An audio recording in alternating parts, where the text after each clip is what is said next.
balik lagi dengan HWR di sini. Kali ini aku lagi mau kasih tahu ke kalian apa aja sih yang perlu dicek ketika kita melakukan B2H di PC2000 Komatsu. Nah, di depan kalian sudah terlihat ya gauge level untuk oli hidrolik. Jadi ini terlihat batasnya kan. Di sini sebenarnya ada tandanya ya ketika engine-nya masih running atau dalam kondisi engine mati. Nah, kemudian di sini biasanya ada jumlah level maksimal, kemudian ada jumlah level minimal, seperti itu teman-teman. Nah, ini untuk oli hidrolik, level oli hidroliknya kita cek manual di sini. Nah, kemudian di sini ada oli swing. Jadi kalau kalian lihat ini dipstick namanya, bisa kalian tarik keluar, kalian cabut. Di situ ada indikatornya. Nah, indikatornya seperti ini ya teman-teman. Jadi ada batas bawahnya, ada batas atasnya, minimum dan maksimumnya seperti terlihat di tanda yang ada di dipstick ini teman-teman. Dan ini untuk swing motor yang belakang ya, swing machinery yang di belakang. Dan di depan kalian adalah untuk mengecek oli swing yang di depan teman-teman. Jadi ini untuk mengecek swing machinery yang ada di depan. Ini dipsticknya lebih pendek ya karena aksesnya lebih mudah. Cuman agak effort sih. Nah, terlihat. Nah, ini batasnya sama, batas maksimal dan minimalnya ada di bawah dan di atas. Dan untuk letaknya di bawah boom ya teman-teman. Kalau untuk swing machinery yang di depan. Selanjutnya kita akan mengecek jumlah air radiator ya, levelnya. Jadi karena ini strip 8, posisinya di sini teman-teman. Nah, dia di sini karena ini radiatornya kan. Sini radiator, jadi untuk mengecek levelnya di sini. Batas maksimal, ini batas minimal. Jadi ini kan terlihat ada levelnya, dia di sini, berarti masih aman ya.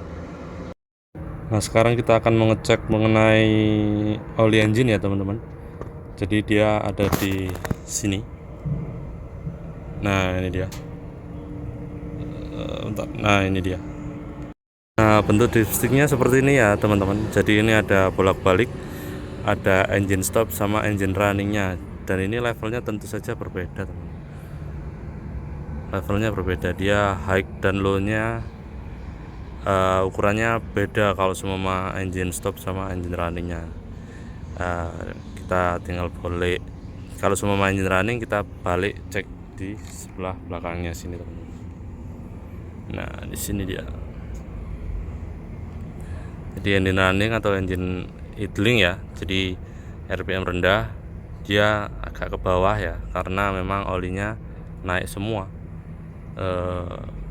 Ada di cylinder head, kemudian ada di piston, ada di camshaft, dan komponen-komponen yang lain. Kalau engine-nya stop, tidak running atau tidak idling ya, yang ini kita cek agak naik ya karena engine-nya karena olinya turun semua, jadi lebih banyak terkumpul di bawah, makanya ini ukurannya agak naik daripada yang engine idling tadi. Dan kita akan mengecek level oil PTO ya teman-teman, atau power take off. Jadi ini untuk bentuknya sama ya teman-teman, kayak dipstick oil engine tadi. Jadi ada engine stop sama engine idlingnya juga. Untuk ukuran levelnya juga beda kalau semua engine-nya running atau tidak. Jadi dibalik juga sama.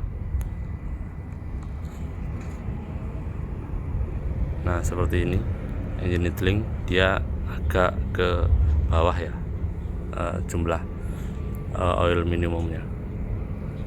Dan untuk sebagai pengaman biasanya dipsticknya dilengkapi untuk pengunci ya. Jadi ini tinggal kita putar seperti ini. Nah, ini udah nggak bisa ditarik. Kalau kita tarik kita harus buka dulu. Nah, ini baru seperti itu.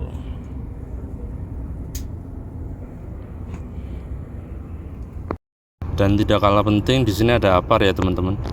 Jadi disediakan di dalam kabin dan di luar kabin. Kita cek apakah tekanannya aman, kemudian isi dalamnya tidak mengumpal, dan seperti itu teman-teman.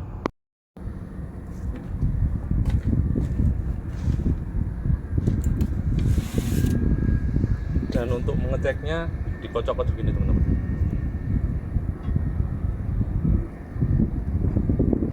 Ini kupastikan mengumpal, karena di bolak-balik ini harusnya dia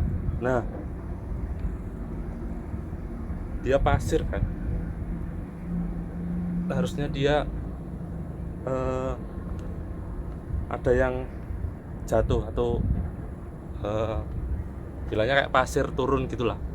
Dan ini ketika kita bolak-balik seperti ini, dia nggak ada suaranya, berarti dia mengumpal di bawahnya sini teman-teman. Kemudian untuk selang nozzle-nya ini kita pastikan tidak ada retakan ya.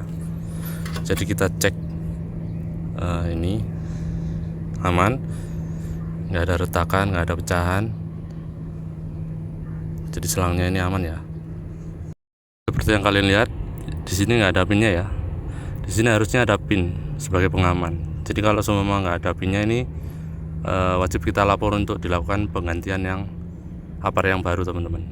Ini nggak ada ya. Terus di sampai sini juga nggak ada. Jadi ini kalau semua kepencet ya dia muncrat. Ini kita cek untuk fire suppression systemnya ya. Jadi untuk pemadam api jika terjadi di area engine, jadi ini bisa kita aktifkan untuk pemadamannya, karena di dalamnya ada nozzle ya. Nah ini kita cek tekanannya berada di zona hijau, jadi aman ya, tidak kurang tekanannya atau tidak berlebihan tekanannya teman-teman. Kemudian sisa terakhirnya adalah walk around area ya, jadi inspeksi menggunakan mata kita apakah terjadi kebocoran atau ada keretakan. Kadang kita keliling unit itu sendiri, bisa keliling engine-nya juga kita cek, bisa kita keliling daerah kabin juga, itu bisa juga kita cek. Jadi kita cari lah apa ada tumpahan oli atau tumpahan fuel, apakah ada keretakan-keretakan yang terjadi di area-area kritis. Nah itu perlu kita cek juga. Dan ini adalah area kompartemen pompa ya. Jadi pompa utama atau pompa hidroliknya ada di sini. Kita cek apakah ada remesan-remesan oli atau tetesan-tetesan oli hidrolik yang terjadi di kompartemen pompa ini. Bisa kita lihat nggak ada ya teman-teman ya. Jadi aman, semuanya kering. Jadi itu ya teman-teman mengenai komponen-komponen yang perlu kita cek ketika kita melakukan B2H di PC 2000. Terima kasih sudah menonton video kali ini. Jumpa lagi di videoku selanjutnya. Dadah.